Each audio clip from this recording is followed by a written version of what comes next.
I think we have made huge progress compared to where we started in just these 3 short videos.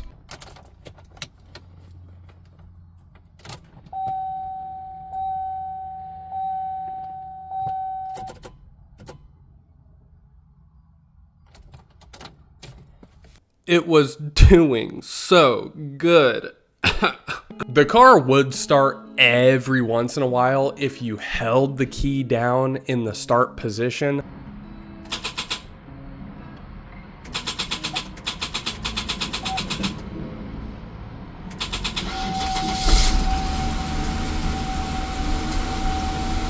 But I've never been a big fan of the "it works good, you just gotta do this" mentality. I just want it to work. Back to Google we go. The starter itself seemed fine, aka smacking it with a hammer while trying to crank it wasn't an immediate fix. So we won't address that first, but we will keep it in our pocket for later. This brings us to every 90s GM enthusiast's favorite, VATS. Vehicle Anti-Theft System, also known as VATS, was a security system that GM put in their cars starting in '86 with the Corvette and ending in the early 2000s with the Camaros and the Firebirds. The way VATS works is you would have a chip with one of 15 different resistance values built into the key blade that would match the VATS module that's under your dash specific to your vehicle. When you put the key in the ignition, the VATS module under the dash would read the resistance of the chip in the key and see if it matched the predetermined resistance value that is specific to your vehicle. If it matched, it would disengage the security and send power to the fuel pump in the starter and let you start the car. All of this takes place in less than a second. The problem is when you carry around a key with a brittle piece of plastic with a cheap brittle resistor inside of said plastic in your pocket for 30 years, it's gonna fail eventually. When it does fail, the resistance of the chip in the key won't match the resistance value that it's looking for from the VATS module. It'll lock you into security mode for 5 to 15 minutes until it'll finally disengage and let you try again. Back to my car.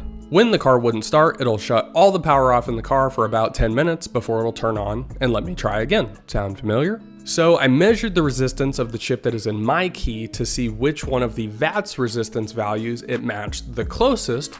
I dug around underneath the dash to find the VATS module and the 2 white wires on the steering column, and they've already been cut. Might be a stretch, but I think somebody's been in here before. So about that starter. The starter on the 3800 is about as easy to access as it gets. It's 2 mounting bolts, signal wire, power wire, comes right out. I took it to O'Reilly's and it tested good. So about that VATS module. I ordered the resistor bypass kit on eBay, and in the meantime I dug around back under the dash to find the other side of the 2 wires that were cut. However, I didn't recognize the style of resistor that was soldered onto the wires until I checked my spare set of keys. Dude, the resistor kit that I bought on eBay was literally $2. I then measured the resistance of the chip that was removed from the key and found the actual resistor, soldered it in place with my nice waterproof connectors with solder already in them, wrapped it up in heat shrink and electrical tape just to be extra sure, and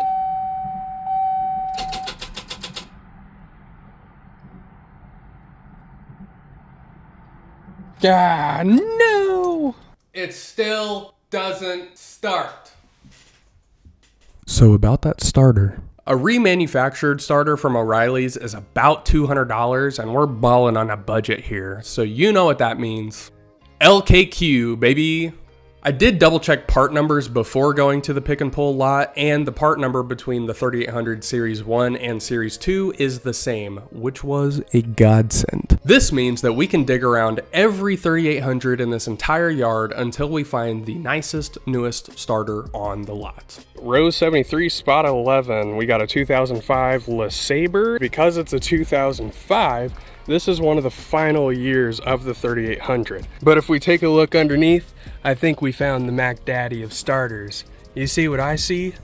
A brand new starter, new aluminum, new hardware, man, oh man. Let's head back to the house and get this installed, and hopefully I can shower, because that is one downside to most pick and pull lots. Everything smells like piss, whether it be from like rats, cats, and whatnot. So install the starter, shower, or maybe vice versa.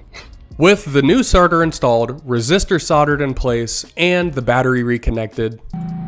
Clear. You hear the fuel pump priming. Clear prop.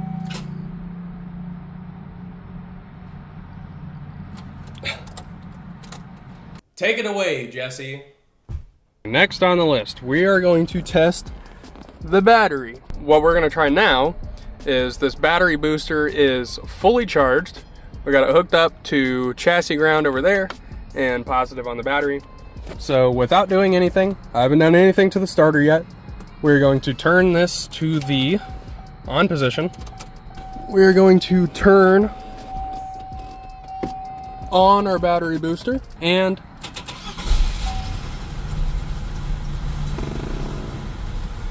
well, okay. I'm gonna drive it around for a little minute, see if I can get it up to temp, maybe, see, and I don't know, just drive it, see what it does. After turning the camera off, it started with no hesitation every time I had the jump pack installed. Every time I took off the jump pack, it either hesitated or didn't start at all. But this is a brand new battery, I hear you asking. Yes, a brand new, severely undersized battery. Full disclosure, whenever I bought the battery after purchasing the car, I just bought whichever one was the biggest because they didn't have the exact same battery in stock. After Googling what the correct battery was for the Buick Rivieras, since they had all of the bells and whistles, I exchanged it for the correct battery, which brought us from 690 cold cranking amps to 840. New battery installed, and it is way bigger than the other one.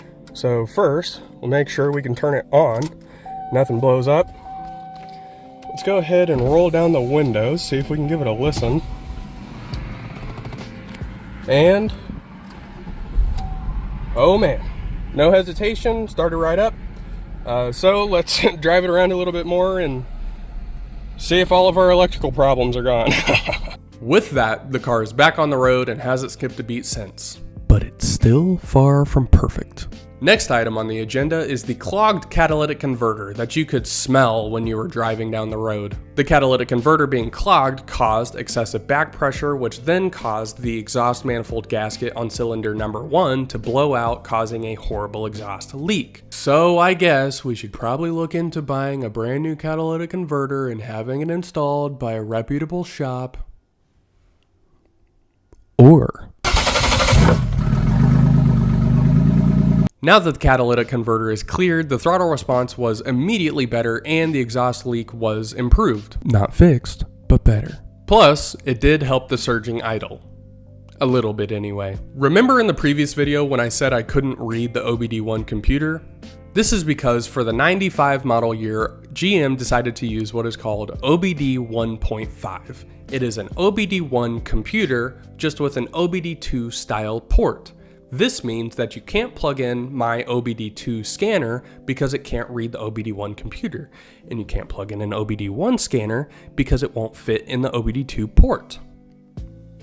Or so I thought. I was able to get my hands on an OBD-I scanner that came with a nice diagram on how to jumper the pins to the OBD2 port and plug them in to the OBD-I plug, finally allowing me to read the computer. This was a blessing for 2 different reasons. Number 1, after clearing the check engine codes, the only one that returned was a NOx sensor code. Number 2, I was finally able to read the engine coolant temperature through the computer, meaning that the temperature gauge on the dash was likely caused by a bad instrument cluster and not the sensor that I just replaced. Forgot to mention that the speedometer on the car also doesn't work, and I know this was a pre-existing condition because whenever I was clearing out the junk in the trunk from the last video, I found a box for a vehicle speed sensor that had already been installed. Again, likely pointing to a bad instrument cluster. But first, the NOx sensor.